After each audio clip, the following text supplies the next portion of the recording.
This podcast is sponsored by nobody. Hey dudes, welcome to Splat from the Past, the only 80s themed horror and sci-fi show where things could get totally radical. Now today, I will be welcoming back my good friend Lycia Naff. Lycia, of course, is the lady with three tits in Total Recall, and she has this wonderful organization called Drive-By Do-Gooders, where she helps the homeless never go hungry, and it's so wonderful. I just donated to them. I want to talk a little bit more with her about that, talk about some rules that we didn't get to talk about last time. Also, just talk about, just life in general. She's a very deep and amazing person, and I'm glad I'm going to get to talk to her again today. So, here is my new interview, I should say, with Lycia Naff. Hi, Tommy. Hey, Lycia. Welcome back. Welcome. Hi. Yeah. How are things now that the world is kind of opening up again? I don't know yet. So, I'm still double max, double vax, and yeah. Just, nothing has changed quite yet. How about you? Well, we are double vaxxed. We got the booster shot recently. And, we have a very low death count over here in Reading. There's a lot of idiots on the streets protesting. But other than that, I feel a little bit, safer than I did a year ago. And I just hope it stays that way. Good. Cool. Yeah, I got my booster too and lost an entire day recovering from it. But it's, you take one for the team, so. Yeah, exactly. So last time we talked, we talked about many of your acting career highlights. There's a few I didn't bring up that I was curious about. You were in a TV movie of the week with Kristy McNichol called Love, Mary. Yeah. Yeah. How was working with Kristy McNichol? Great. She was such a professional. She was extremely sweet. We got to shoot in Canada again. Mm-hmm.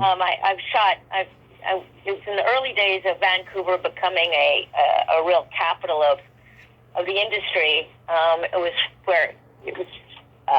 shot Clan of the Cave Bear there, and that was one of the very first films that was rehearsed and shot entirely up in Canada.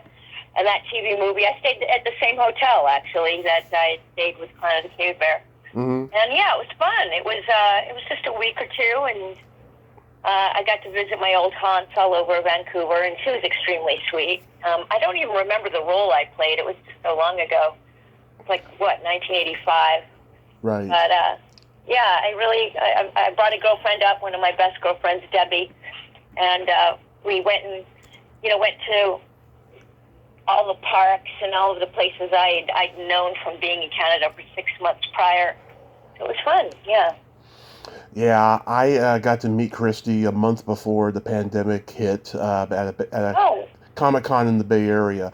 And, it's funny, I'm openly bisexual, right? So, Kristy channels my queerness, And she's the kind of girl that I would love to hang out with. And I was waiting for this moment my whole life, and some people had told me that she had been a cunt on some sets, after she had her bipolar diagnosis, and I was just hoping, God, please, I hope I have a good experience, and I did. She was just so warm, so kind, so inquisitive.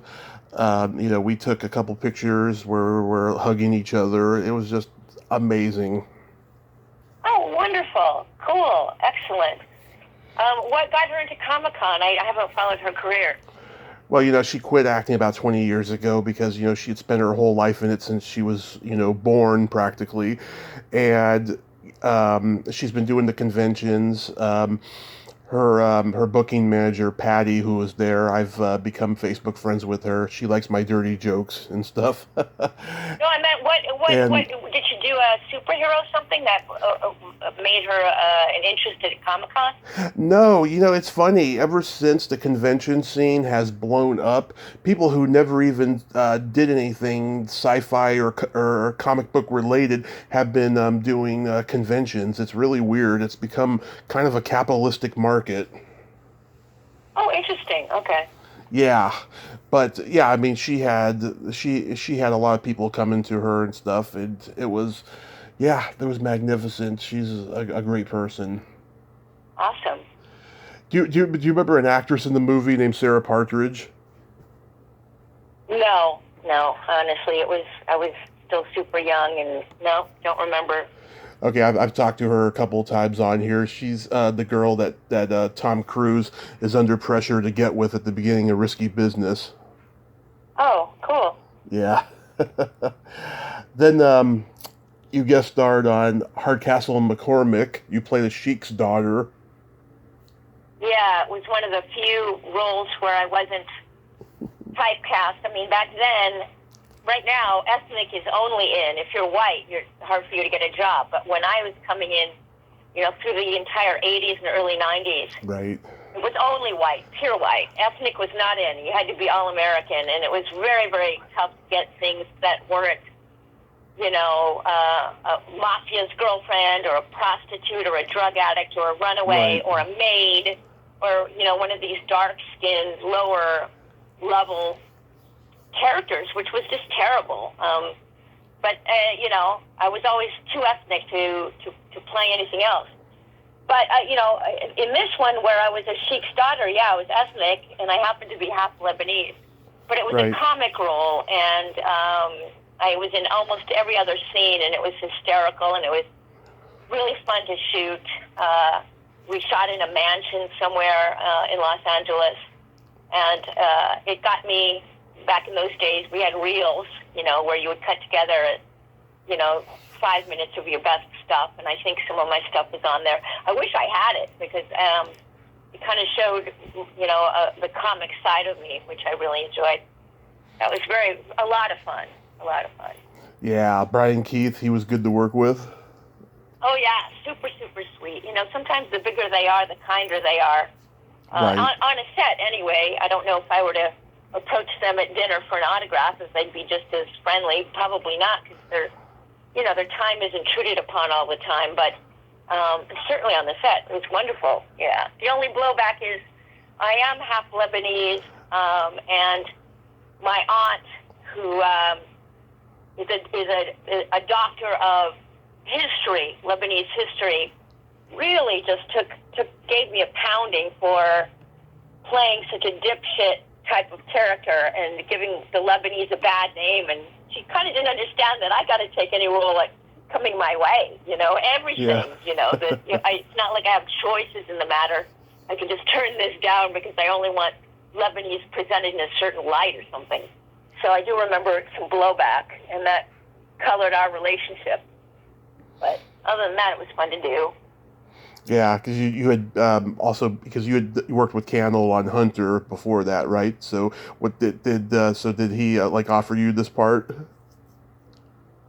No, I don't. It was completely different. Oh, okay. I mean, he was just he was like the executive producer, but he wasn't hands-on in casting or anything like that. I see. I went on YouTube and I saw that you were in the 1990 reboot of Green Acres. Yeah. Well, not really. I kind of what happened was, I was cast in it, and I was very excited to do it because it was a 2-week TV movie, and Elizabeth Montgomery was going to star in it. It was one of her last things before she died. However, Right.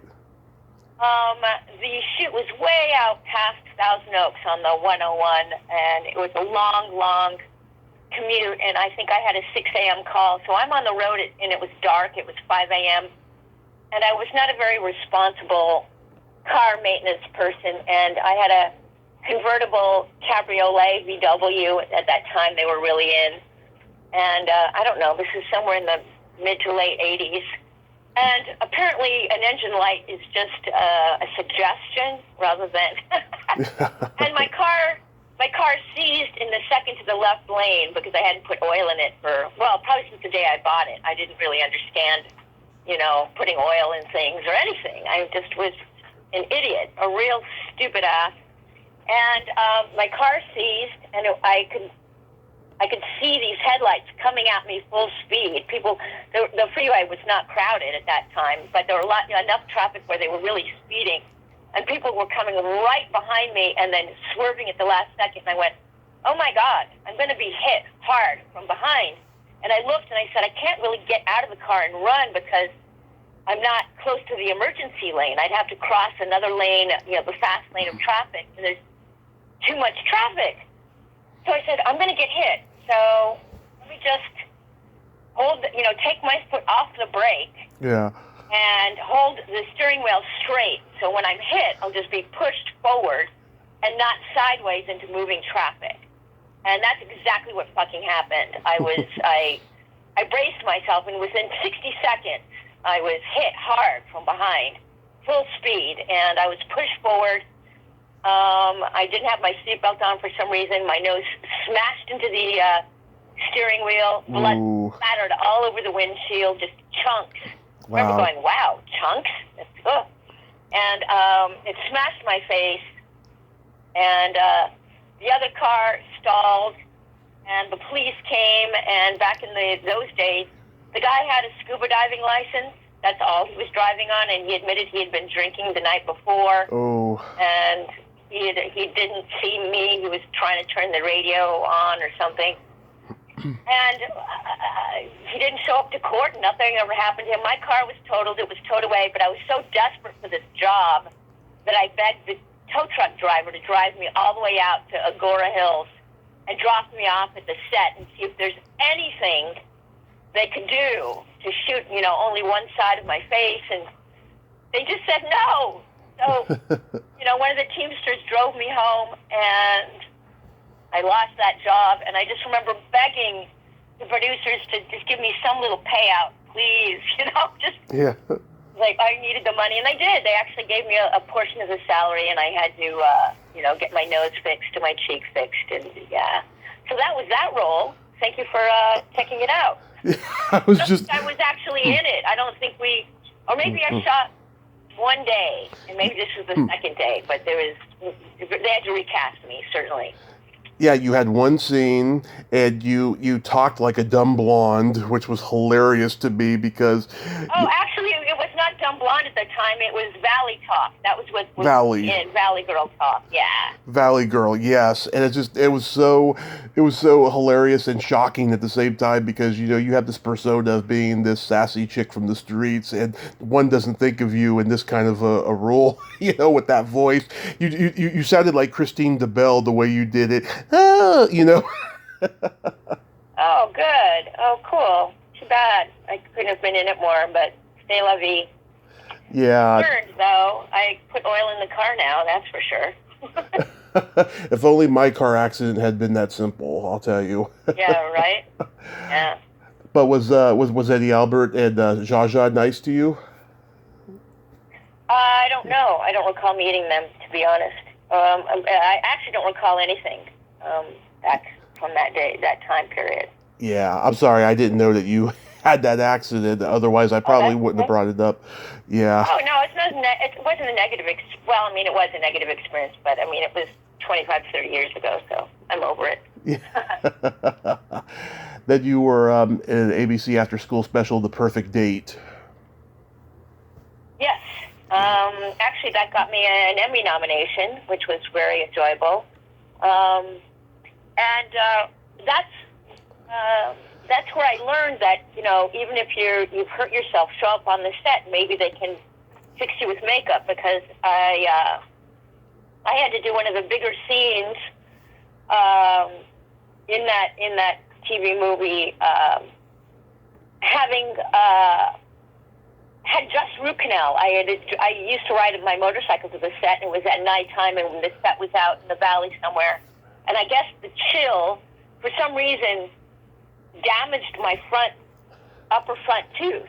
And it swole up, and the next day I had to have an emergency root canal, and we couldn't shoot around me. So the makeup, and they just shot from the one side of my face, with the other side all blown up to bits. And that's where I learned, even if your face is smashed up from a car accident, just show up to the set, and maybe they can shoot around it. But yeah, that was a really fun role. I was really pleased that the producers put me up for a nomination, and I didn't win, but it was really, I got to go to the Emmys, and that was really, a cool thing. Yeah, wow. And that was also Will Smith's first movie just before he did Fresh Prince of Bel-Air. Yeah, I think it was to get his SAG card. I'm pretty sure he'd already had representation, because he came in, I wasn't in the scene at all that he shot. He played a vendor who sold T-shirts at a rock concert, and it was one scene, and it was a comic role, and I think it was just for him to get his SAG card. But, right. He was the exact same character as he turned out to be in the Fresh Prince of Bel-Air. It was also in that movie Chopper Chicks in Zombie Town, and it got Billy Bob Thornton his SAG card, and he'd already written Sling Blade, Right. and I think he'd already won Best Screenplay, so he was already an Oscar winner when he arrived at the set, having never acted before. Wow. Yeah, so he got his SAG card on this horrible B film. But yeah, that's how those things work. That is crazy. Yeah. That is really crazy. Yeah, Art LaFleur was in the movie. He just passed away a couple weeks ago. He was a great guy. I got to meet him at a convention once and interview him. Yeah, so that's pretty cool. So how's everything with Drive-By Do-Gooders? Good. I mean, there's never a lack of people who are, losing their jobs and losing their homes and losing their apartments. And there's plenty of homeless people living in camps, So it's going well. Yeah. It's going very well. Yeah, I just love what you're doing. I was just so happy to donate the other day. Oh, yeah, no, I appreciate that for any of your listeners. If anyone wants a picture from Star Trek The Next Generation or Star Trek Lower Decks, which is the new series, or Total Recall or something like that, Lethal Weapon, just find me on Facebook and let me know. And you can donate to my charity, and I'll send you a signed headshot, say anything you want on it, and send it over to you. It's a way that I'm kind of helping for fundraising. Basically, Drive-By Do-Gooders. We drive by and we do good. I hand out from my car window like an ice cream truck, basics, essentials to the extreme poor, mainly the elderly and disabled who live in encampments outside of Skid Row who can't make it to any services. We bring them water and wipes and socks and cheese and tarps and blankets and just basics that every person deserves. There aren't any toilets out there. There's no water fountains, and it's raining, and it's a very, very hard life to not have a place to live indoors. So that's what we do, and we don't have any overhead, so we don't have any profit margin whatsoever. Every penny we get from anybody goes directly to buying product to help the poor. So Yeah, thank you. Absolutely. I saw that documentary on Netflix. I'm blanking on the name of it. It was about there's a famous, or actually I should say infamous, because nobody wants to go there. Nobody in their right mind wants to go there. There's a hotel on Skid Row in L.A. God, I can't remember the name of it. Some girl, she notoriously got killed there. She was 20 years old, moving to L.A.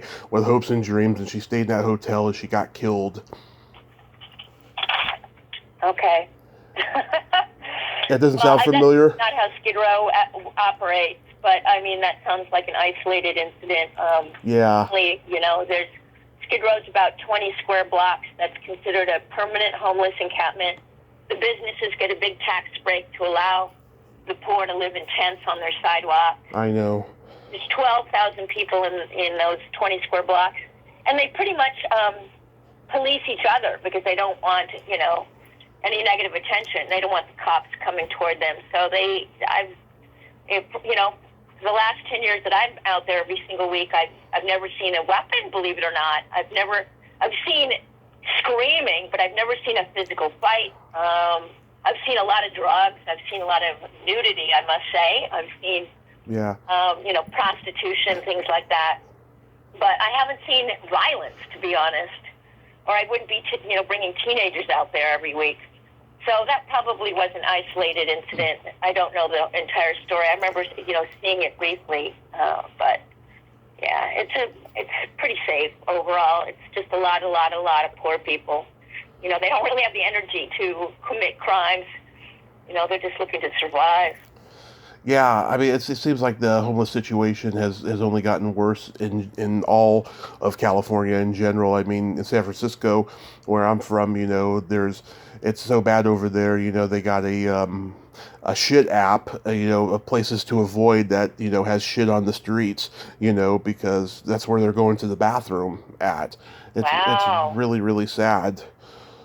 Yeah, during the pandemic, when we were about, 3, 4, 5 months into the pandemic, back in those good old days of last summer. Yeah. LA put some portable toilets on different street corners and even wash stations, sanitizing stations, and it was great.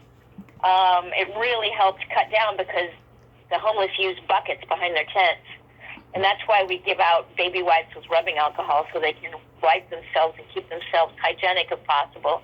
But they put up all of these temporary portable toilets. And then right before Delta, when California got out of the tier system and it looked like we were taking off masks and we were going to start to return to normal, LA removed all of them. I mean, all of them. And all of it, but the pandemic has, gone on for another year since then. And it was like, gosh darn it. We're back to square one with people having to use facilities that are handmade, that aren't really made to dispose of human waste or to wash hands or to get even drinking water. It's just if you go down anytime when it's warmer out than right now, there's a fire hydrant that just is spewing water where they, try to get water to drink and wash themselves. People will take a full bath at a fire hydrant. It's just so sad. And of course, LA is in the biggest drought of all time since 1924. We haven't had such a big drought. And here these, fire hydrants are just spewing water and wasting these huge amounts of water because, we don't have facilities for people who are extremely poor, But anyway, isn't that a happy thing to talk about? It's the holidays. We don't have to talk about such negative things. The homeless population is not going to go away. So, what Drive-By Do-Gooders does and what I just do is triage. Just try to give a little bit of relief, a smile, an ear. We see the same 150 people that we serve almost every week. And, we're just a regular staple in their lives. And, just like recycling or paying taxes, it just seems necessary, Yeah, I have a lot of PTSD from my homeless situation. Like, we have a mail center across the street, and I can't walk by there without just remembering, using my P.O. box when I was homeless. Right. Yeah. Right, yeah, that is so difficult for you. I completely understand. My little brother who lived with me for many years used to be homeless. And as much as he wanted to serve the poor and help, he literally couldn't. He'll help me pack the car. He'll help me boil eggs or make hot dogs or make wipes or do anything, but he can't go down there and look at it. It's too painful. So I completely understand. I really do. Yeah, it was really difficult applying for jobs every day for 6 months until I finally got one. It was a really hard period of my life. And I think that, God puts you through things like that just so you can come out of it all right. And then after that, he rewards you with something better. And that's what I've gotten since then. Oh, good. That's so beautiful to hear. I mean, you are in the extreme minority to stick with it, to be completely homeless. I think you were homeless with your mother, right? Homeless with my mother, yes, for 3.5 going on 4 years. But to know that there was an option to keep trying to find a job, to pull yourself up by your bootstraps. What happens normally with 99.9% is the depression and the mental illness gets so bad, coupled with possible drug addiction or alcoholism or something, but just the mental defeat paralyzes people from getting help, even if it's 2 blocks away. It's so hard to get up and go get help. So, I mean, you're definitely to be congratulated, and I'm really, really proud of you for pulling out. And you're right, your life is so much better, really. Oh, very, very proud of you. Very proud of you, Tommy. Oh, thank you so much. I really appreciate that. Yeah, I mean, during that period, I learned a lot during that period, just how much evil the world is. And I remember me and my mom, we went to a job fair, and frickin', all they do is just sit at their tables and placate you and all that shit. Yeah, because they're trying to report back to unemployment, who's looking for a job and who isn't. They don't fucking care about hiring you. It's awful. Oh, God. What a struggle. I mean, it's not hard enough to be homeless and you don't have a place to eat or go to the bathroom or shower and look presentable for a job. You've got all these other obstacles, against you. So I'm so glad that you've recovered and you're giving back to the world, I'm trying to give back to the world, and I think I'm succeeding at it. Yes, you are. Yes, you are. Yeah, so since we talked last, I mean, you've joined my podcast group, which I appreciate. Have you been doing any binge listening of Splat from the past?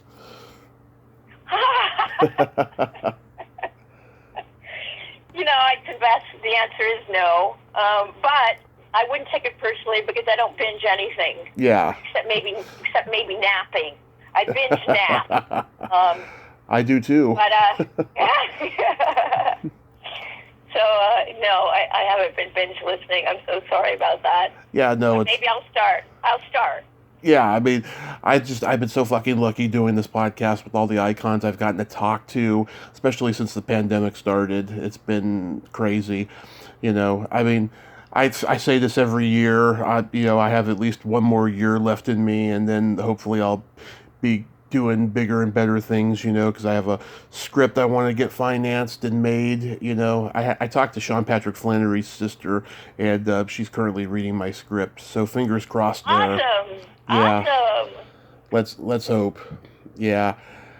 You know Tracy Schaefer, right? No. Who's that? She's an actress. She's one of my friends on Facebook. Okay. Cool. Yeah, she tried to get me an interview with Bruce Abbott. They're good friends, and she had lunch with him in Colorado earlier this year, and she forgot to tell him that I wanted to talk about, so many other movies besides Reanimator, so he passed on it because he's so tired of talking about it. I was like, damn it, Tracy, how could you? She's like, I am so sorry. I am so sorry. So he lives in Colorado, huh? I think so, yeah, or he was visiting. I don't know. But, yeah. And then I tried to get a buddy of yours, Seth Kaufman. Yeah. Yeah, I don't know. He's on the fence right now, but hopefully I'll get to talk to him. But yeah, I'm working on getting Gretchen Palmer. Cool. Yeah, mutual friends connecting there. Next year, I'm going to be celebrating 5 years in May, and I came up with this idea. Someone pitched it to me too, and after someone pitched it to me, I was like, yeah, I'm definitely going to give it a try. Okay, so I'm going to do maybe a soundbite thing at the beginning of all my best moments on the podcast, and then I'm going to have all my favorite guests come on here and tell me, how they feel about me, about my podcast, and, give and take, blah, blah, blah. But also I want to end it with someone interviewing me for a change. And I thought to myself, oh God, who could interview me? And then I thought to myself, Lycia Naff, because she's a journalist. True. Yeah. I could. Yeah, let me know. I'll be glad to help you with that. No problem at all. Oh yeah. I mean, I'll give you what areas you could ask and stuff, and then I'll just leave it all in your hands, because absolutely. Because I'm an open book. So. Cool. Me too. Yeah, that's why we get along. Yeah. So have you been invited to any Star Trek conventions lately? No, I don't even know if any are going. I don't even know if Creation is up and running. Are they? I heard one was going to go. I don't know if it did, though. I know that, what's her name? Michelle Nichols. She's doing like her 5th farewell tour. She's been saying for like 5 years that she's going to retire and do this convention tour and stuff. Because I talked to Barbara Luna, who's close to her, and she told me they're going to be doing a 55th anniversary of the original Star Trek at the Hollywood show in January. They're going to have anybody who's like 80 or 90 years old who ever had a guest starring role on the original Star Trek. Wow, that would be really fun. Wow, cool. Yeah, and I can't believe they're going to have Charlie Brill. He was one half of Brill and McCall, the comedy team that went on Ed Sullivan right after the Beatles, and they bombed. He was in an episode of Star Trek, so he's going to be there, and his wife is Mitzi McCall is going to be there with them. I'm going to reach out to them for an interview. Yeah, that is so cool, though. Cool. Awesome. Yeah, I mean, I'd be glad to go to Vegas next summer, but who knows? I mean, I don't know. Have you ever gotten? Yeah, you never got invited to the Hollywood show? Yes. Yeah. Oh, you have. Yeah, that's fun. Last time I was there, the last survivors of the Beverly Hillbillies were there. The brother and sister, Ellie Mae and Max Baer Jr., who played Jethro. Yeah, they hadn't seen each other in decades, and they reunited and probably made a whole bunch of money. Yeah. And some of the old Hogan's Heroes folks who are still alive. Yeah, those are very fun to do. Yeah. Oh yeah. I mean, me and my mom, we were going to go just before the pandemic happened. They were doing a Grease reunion there, and we were looking forward to that. And then it got canceled, and I was like, "Damn it!" And then they had a Hollywood show in August, but I don't think they did the Grease reunion for it. But then they got this new one in January with all the Star Trek people. That's going to be pretty cool. I wish I could go to that though. Where is it? It's in Burbank. Oh, cool. Why can't you go? Because I got other things going on. I have another event like that same weekend. Okay. There's a Comic-Con in Stockton that I'm going to go to. A couple of people I've interviewed are going to be there, including an original Star Trek cast member who should be at this reunion, but he took this con instead. This guy Bobby Clark, he played that lizard man, the Gorn, so... Mm-hmm. Yeah. Cool. So I'm going to do that instead. I was curious because you're Lebanese and Brazilian. I mean, have you gotten any messages from trolls saying that they were offended that you played all these other nationalities? No. Good. No, just my own relatives. They troll me. That's it. Oh, just your relatives. Okay. Yeah. Yeah, because we're just in this overly sensitive time where just everyone's offended about something, and especially when it comes to race in film and television. Yeah, it's all right. Yeah, I mean, I talked to... balance out. Yeah, I mean, I talked to Jeanette Goldstein, who played Vasquez in Aliens. She's a white Jewish woman, and she told me she hasn't gotten any trolls, but someone did make an off-color remark to her on Twitter about playing a Latin woman in that movie. But, what can you do, Yeah, I mean, we're in this overly politically correct, if you're gay, then only gay roles can go to gay people. I mean, it's it's a thing, or if you're black, you have to be completely black to play a black person. I mean, so it makes sense. things have to balance out. So the scales are tipping all the way to the extreme now, where, I think it was Eddie Redmayne who regrets, and I think he's just saying that for political reasons, regrets playing the first transgender person who got the surgery. That was a brilliant movie. What was it called? Shit. I don't remember, where he was the very first person to have the surgery, and he got nominated for it. And now he says he regrets playing that it really should have gone to a real transgender person. And it's like, oh, brother. Yeah.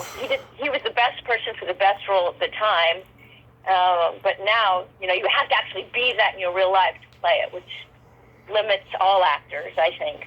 But things will balance out. They just go to one extreme to the other. Like when I was coming up, you had to be completely white or look really, really white, which I did not. Yeah. I have dark skin, dark eyes, dark hair, dark features, and so I played only darkies. Now there's a kid who looks like a young Brad Pitt. He's blonde, blue-eyed, green-eyed, surfer, skateboarder, all-American. He doesn't take a bad photo. He's brilliant, and he can't get arrested because white is not in right now. Everything flips. It's just hysterical. Yeah, it's temporary. Like, things, pendulums swing back and forth in the industry, Yep. What's his name? Fisher Stevens regrets playing an Indian in the Short Circuit movies. And the funny part about that is, after he did the first one, he went to India. And he was embraced by everybody over there because they thought that he was dead on, he was kind of like, kind of a 7-Eleven type of Indian type of guy, right? But he did it so spot on, I don't think he was making fun of them at all. Right. Like the actor who voices Apu, because of the political pressure, after 10 or 12 years of playing Apu in The Simpsons, has to stop playing that role. Well, yeah, they got rid of the character altogether, which is sad. Yeah. I stopped watching The Simpsons consistently about 15, 16 years ago because I just got tired of the fan fiction element of The Simpsons. I think the show should have been off the air by now because I think if they canceled the show and started making more Simpsons movies, it would be better. But I don't know what's going on over there. Yeah. It's crazy. So do you have any Christmas plans?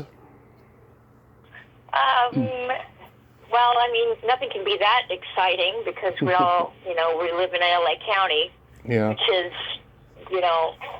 all the way back to the most stringent mask and separation and, so I don't know. I'm invited to a couple of things. I've got a couple of screenings to go to at the DGA. So we'll see. It won't be as social or festive because, no one will see each other's faces. But, so no, I wish I had a better answer, Tommy. Everything sounds a little depressing at the moment. I'm just looking forward to, being able to expose my face so people can see my smile. And it's so funny now. I've been going to physical therapy for an accident I had. And I have never met, any of the doctors or physical therapists. I don't even know what the lower part of their face looks like ever. And it's so natural to look at people with masks on that I kind of just fill in the blank. I think I know what they look like. I think I know what their faces look like. Because you don't even see masks anymore. You just see that person. It's just we're so used to them. And it would be really nice to go somewhere and see a whole person's face. I'd love to put makeup on again. I'd love to get out of my pandemic pajamas. Now I have to go to Costco. I'm literally going to wear my pajamas. No one gives a shit. Everybody else is in their pajamas. So, right. Yeah, I do look forward to not. I don't think anything would return to normal, but it would be nice to not have this extreme separation anymore. I'd love to throw a party. I'd love to, meet a bunch of friends for dinner. It's just everything is still on lockdown. In my neck of the woods anyway. So. Yeah, but you're just going to watch, Parade on TV or a Christmas movie or something, and have your own Christmas dinner or something. Sounds so sad, doesn't it? But that's exactly probably what's going to fucking happen. I'm going to open up the turkey TV dinner, get in the microwave, sit there in my bedroom slippers. Oh God, God. It is depressing, but it's better than nothing. It's better. It's better than an 8-ball and a bottle, I suppose. So are you like accident prone or clumsy or something? Like you get into all these accidents. What happened? No.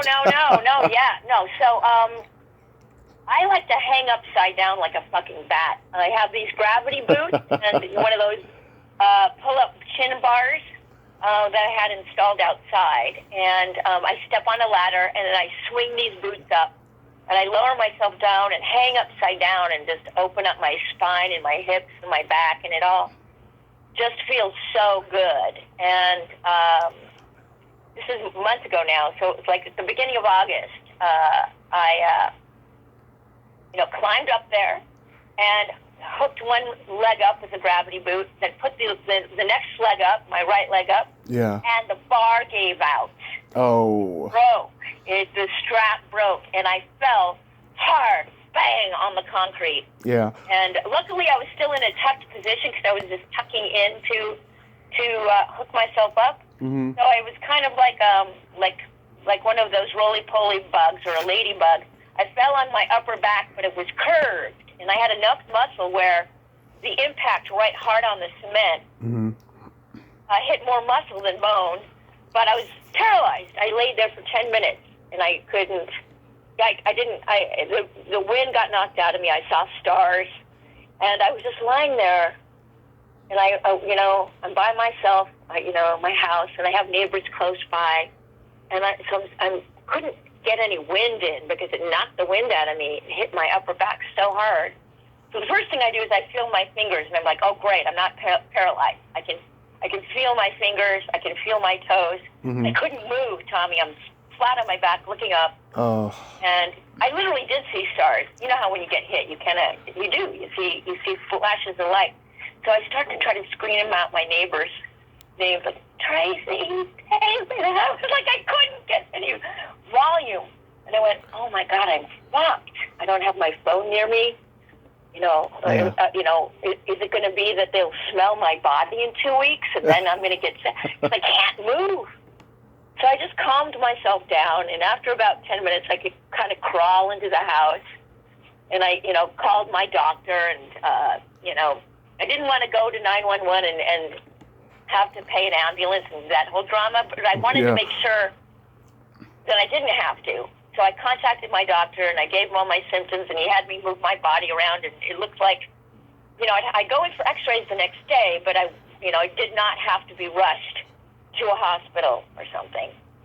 But I got a bunch of, physical therapy out of it, which I love, because some of the old injuries I've had in the past are getting healed, and, but no, I'm not really accident prone, but it sounds like it, right? It does.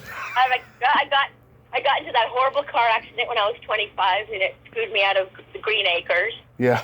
And then I had the root canal, but I had to keep shooting at the time. But overall, I'm pretty lucky. I'm healthy. I don't drink. I don't eat sugar. I try not to eat too much meat. I ride motorcycles. Knock on wood, I've never been in a motorcycle accident. I've been riding since the 80s. So yeah, no, I'm all right. I'm doing all right. I mean, you're getting the worst of it, Tommy. But overall, I'm a very lucky bug. I wish. Healthy, happy, and I'm okay. I wish I had your discipline not to eat meat or sugar. That's like my biggest downfall.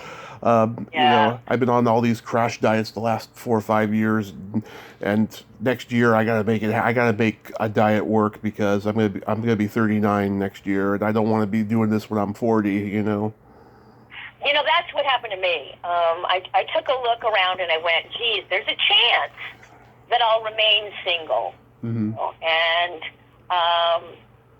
or I'll marry somebody my age, which is not a good thing. Because I don't have, if I marry somebody 20 years younger, then I've got a built-in caretaker. But, I want to stay mobile, and I'm 59, and people in my age group and a lot of my friends have always been older, so now they're in their 60s and 70s even. And my parents, I'm just watching the lack of mobility and, body part after body part breaking down, and, the shoulder goes and there's surgery, and the knee goes and there's surgery, and the intestines go, or they have to cut out a piece of cancer. And I'm like, that's not going to be me. I mean, it's not. I don't tolerate pain, and I don't tolerate limitations to my freedom. Mm-hmm. So I have to be proactive. During the pandemic, I after several months, it was like I got those extra pandemic pounds, and 9 out of every 10 hours I was lying down, watching TV on my phone or whatever the fuck I was doing. And I really forced myself to start exercising again, cleaning up my diet, and because I want to live until, I want to live for another 20 or 30 or 40 years even. That would be awesome. Yeah. And I don't want to do it with disabilities, dragging around a bunch of disabilities, because it isn't pretty. I've got a friend who's 75, and she got her, knee surgery, and she's on all these pills. And the knee surgery led to the shoulder surgery. Now she's on these pills. And it's like, that's never going to be my life. Honestly. So what can I do to be proactive?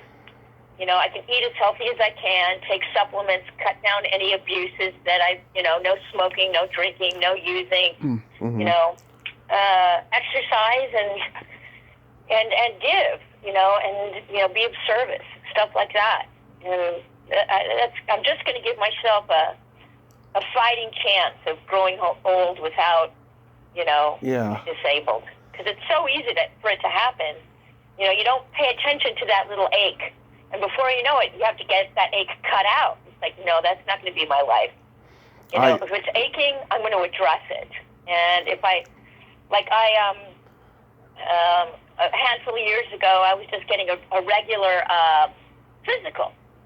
And, they're like, well, it's been a long time since we've taken a blood test and this test. And I'm like, no, we have to do a poop test and we have to do this test and that. It's like, I'm all right. They took a blood test, and they were like, your cholesterol is off the charts. It's like, how can that be? I'm a vegetarian. Oh, I've been there. But I didn't realize it. My diet was mainly fat, Yeah. which was delicious. And I had a fatty liver.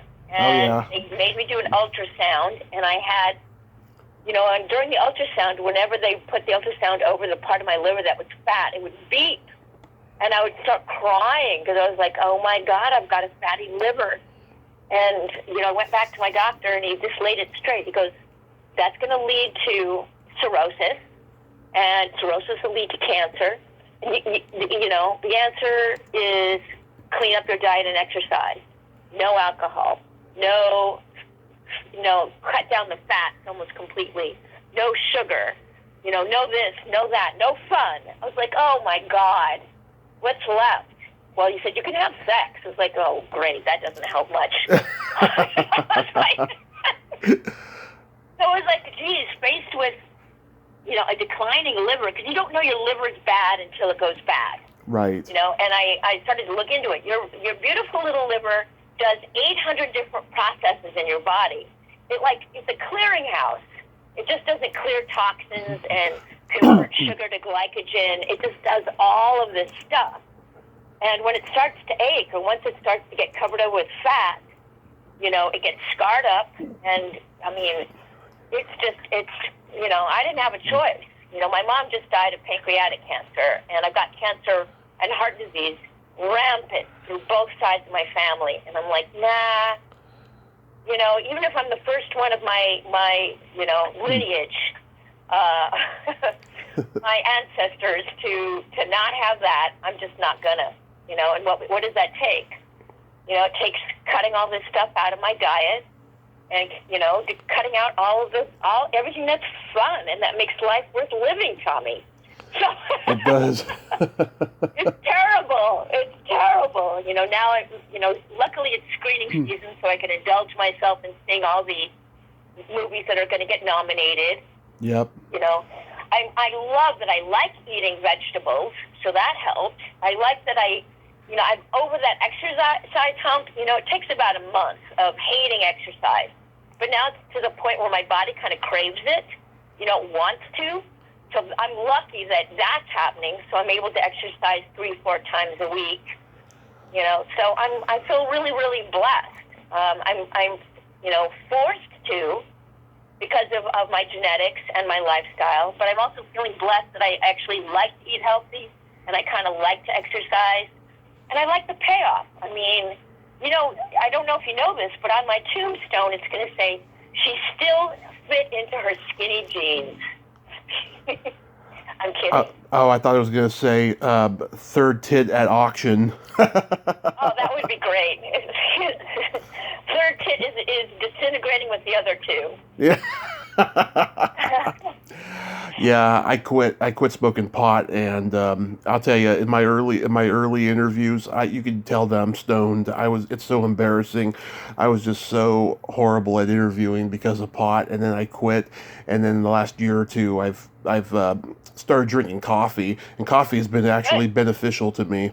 It's made me just much more of a better listener, and it's made me just relax. It actually makes me feel stoned without being a crazy person like I was. Well, here are some really fun facts about coffee. Coffee helps your metabolism. Well, first of all, this coffee I'm talking about, I use coffee almost medicinally. It's good for your liver, number one. But if you use coffee without any kind of sugar or any sweetener or cream, if you drink it black, make it good, make it taste good, and if it's a little bitter, you can put a little salt in it. Yeah. If you drink coffee black, it helps your metabolism, it helps burn fat, it gives you energy, it's good for your liver. I mean, it's got all of these properties. It gives you energy, it helps focus, it helps me. I drink it.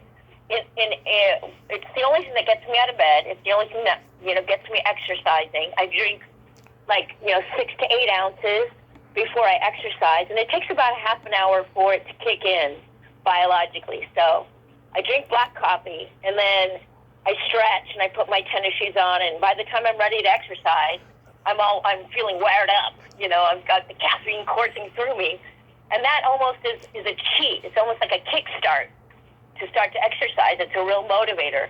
So I encourage coffee. I mean, it's definitely an antidote to weed, which is a motivation killer. So good, drink coffee. Just don't put anything in it. Start training yourself to use it almost like a vitamin or a medicine. You'll still get that caffeine rush. It just might not taste as yummy and comforting, But drinking it black has all of these amazing benefits. It also makes your system alkaline. When your system is alkaline, that's where it's less inflammatory. When your system is acidic, with sugar, salt, meat, alcohol, there's more mucus, and it tends to have a lot of inflammation. Right. Disease grows in inflammation, as you know. Yep. Disease lives in inflammation. It needs inflammation to propagate. So that's why some of our dear friends who have died from COVID are often people with diabetes, people with their systems that are filled with untreated sugar issues and things like that, and fat issues. It's inflammation is the enemy. So when you drink coffee black, it makes your system alkaline, like eating spinach. Yeah. So it makes it alkaline, and it's a much more healing environment where disease won't propagate. So that's my little lecture. I put a drop of non-fat half and half and no sugar. I don't put sugar in my coffee anymore.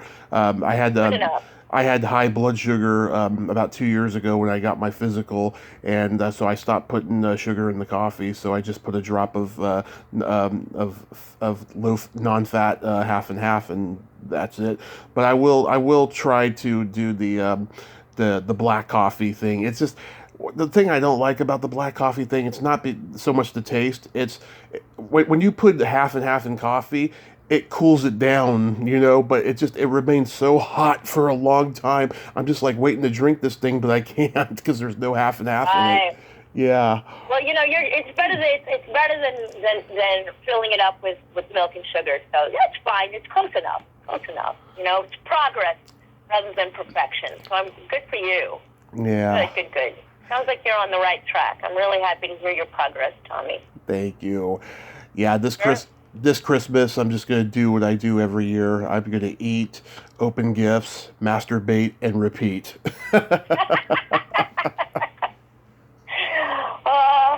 Congratulations. Yeah. Yeah, sorry, I can't have a quickie in first class. Yeah, right. Yeah. Last time we talked, you mentioned that you were doing a project you couldn't talk about. So what's the status of that? Oh, that was just Lower Decks. So that was the Star Trek Lower Decks. It was a new series that it already aired. Okay. Where they brought back Ensign Sonia Gomez from the Next Generation and made her a captain of her own ship. Mm-hmm. I think the ship is called the Archimedes, and it saves the Cerritos, which is the main ship. And so I got to do a little guest starring role on that, and they animated me, and so that was really fun. You can see it on Paramount Plus or Apple TV or CBS app. Lower Decks, yeah. Now that I think of it, that's what I saw you talk about when you went back on that Star Trek podcast recently. Yeah. Yeah. So this thing that they did, is it like a digital equivalent of rotoscope animation? They just animated you, but you were there to do the part? No. They did. It's the opposite of that. You do the part first. So I went over and looped or voiced over my character. It took a couple of hours, and it was still during the pandemic. So I walk into an ADR studio, a looping studio, sound studio, and all of the producers there's 6 of them. They were all on 6 different large TV screens in front of me. So I just saw everyone from home zooming in, and then I'm standing behind the mic, and I've got the script, and I've got the director and the executive producers, and we went through every single line, every single scene multiple times. And then they had me do all of those things that you do when you're looping over a character. You had to, our ship crashes. Talk about accidents. My animated character this time got into an accident. Our ship gets into an accident. And so I had to scream and command and warn and do all of these different inflections with my voice, blah, blah, blah, blah, blah. Yeah. And then a year later, it comes on the air because they take the voice and then they animate to the voice so that it syncs up and matches perfectly. So Right. I don't walk in and see the animation and then try to match my timing and my voice to the picture like you would if you were shooting live action. If you're shooting live action and you have to go and dub over because an airplane or something is in the background, you have to match your lips on the screen to your voice in the studio and make it sync up perfectly. It's the opposite. They synced up, their drawings, their animated character to what I had already shot or looped over in my voice. And it takes a year. It really does. I met them, I think, last November, and I went in to do some extra dubbing at the beginning of October, and then the episode came out. So it takes quite a while. It's a fun, cute series. It's called Lower Decks because it's like upstairs, downstairs. Yeah. It focuses on all the interns, the grunt workers on in the multiverse, and their relationships and their affairs and their competition and all of their drama. And they brought out a lot of the regulars from the Next Generation to come in and do guest spots. So I was really lucky that they gave me a promotion. It only took 30 years later. Yeah. Gave me my own ship, and I just hope that they write me back in. I hope so as too. much ass kissing as possible. Trust me. I wore the push-up bra. I did the whole 9 yards. No, I'm kidding. Or you could just take a knee. Right. Exactly. Don't have to swallow though. Right. It's so dirty. Yeah. Oh my God. I see. Jerry O'Connell was there. Phil Lamar. Wow, that's pretty cool. They got a bunch of great people doing voices there. Yeah, Yeah, that's so cool that you got to do that. yeah. But we were kind of sworn to secrecy. It was leaked a little bit about me even being on the episode, and was it Paramount who came really down hard on me? It was CBS and Paramount really just came down on me. And do not cease and desist immediately. Everything you've got on Instagram, take off. I was like, oh shit. So Yeah. they're very, very protective. But when finally the episode aired, then I was allowed to kind of talk about it. But that's how they are. They want to be able to break it, on Twitter. They want to be able to do it and control it. So that's fair enough. Nice. What color are your nails right now? Why do you ask that? Because I asked you that last time. Well, right now they're dirt colored. So there's like dirt under every nail. I'm packing up the car for a big drive-by run on Sunday, and I've just been dragging out all this stuff from the mud and the rain and cleaning it off and getting ready, packing the car. And so, no, they're not very pretty, trust me. They look like peasant working hands, like I should be shearing a sheep or milking a cow. Yeah, I was thinking about doing my toes white colored and have my fourth toes one red and one green and do like a Christmas color that way. Oh, it sounds very beautiful. Do it. Absolutely. Yeah, because back in October, I went to my first Comic-Con since the one I went to before the pandemic, and I had lavender purple, and I got a lot of compliments on that. Oh, wonderful. Awesome. So I got some jokes for you. Okay. How can you tell if a turtle is nearsighted?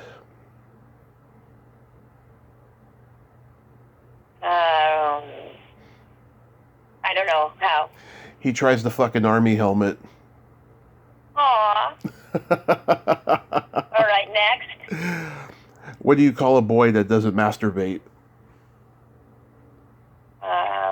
That doesn't masturbate? Yeah. I have no idea. Something incel. I don't know what. A liar. That's a good one. What do you call a lady that doesn't squirt?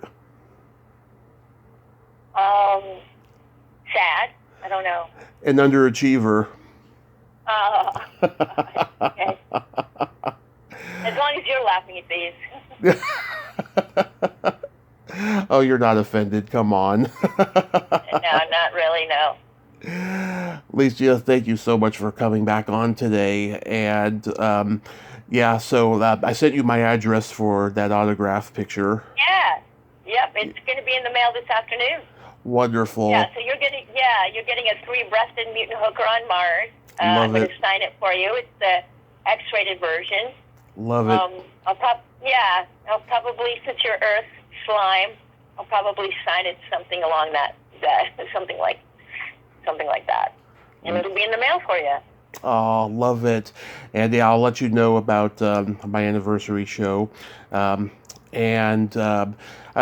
hope next year, I get to go to LA, and if I do, I'd like to see you in person. Absolutely, that'd be great. Awesome. Well, you have a great Sunday with the Drive-By Do-Gooders, and have a happy holiday season, and just stay safe while you're out there. All right, back at you, Tommy. Talk to you later. Okay, talk to you later. Bye. Bye-bye. Well, there you have it. Lycia Naff. Ain't she a sweetheart? I just love her, and I just love what she's doing for the homeless out there in LA. And go on the website. Let me pull it up here, because this is something really special that needs to be helped with. DriveByDoGooders.org. www.drivebydogooders.com. Go donate. Do whatever it takes to make a contribution to the homeless this holiday season and beyond. Well, until next time, this is Tommy Throwback Kovac saying, there's no shame in living in the past, because the present sucks. Later, dudes.